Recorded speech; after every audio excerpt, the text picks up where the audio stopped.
purpose mo, ang focus mo, wala kang oras para makipagkwentuhan sa kanya sa phone, wala kang oras para mag-reply ka agad sa message niya, wala kang oras para manood ng Netflix o kahit kasama si Rafi Tulfo, okay? Dahil nga, busy ka. Busy ka sa purpose mo in life.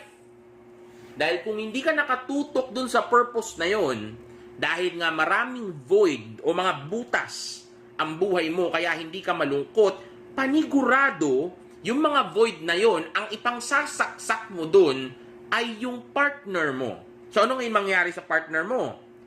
Mae-exhaust siya. Kasi siya ang gagamitin mo para maging masaya ka. So magmumukha ka ngayong needy. Tapos papatayin mo yung emotional turmoil na yon.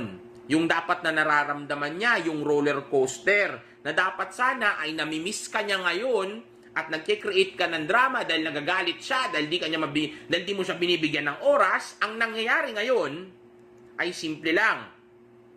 Tinatanggal mo yung pakiramdam na dapat merong kayo para magkaroon ng masarap na sex dahil bina-validate mo na yung sarili mo sa kanya. Alam na niya kung ano siya sa'yo. Alam na niya na mahal mo siya. Alam na niya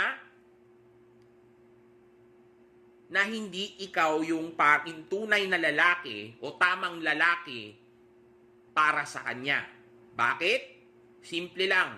Dahil nga hindi na niya nararamdaman yung dapat niyang maramdaman para makipag-sex sa'yo. Again, gaya ng sabi ko kanina, validational sex is always better than transactional sex. Kung magsisex lang kayo, kasi dahil magkarelasyon kayo, walang kwenta yung sex ninyo.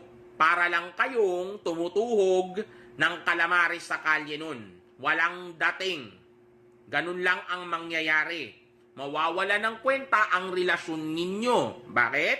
Ano ba ang rason kung bakit pumapasok tayo sa relationship? Hindi ba't para mag-procreate? Hindi ba't para magparami? Hindi ba't para sa sex? So kung hindi na rin kayo nagsisex, o kung nagsisex man kayo pero hindi nyo na gusto, then anong masaya dun?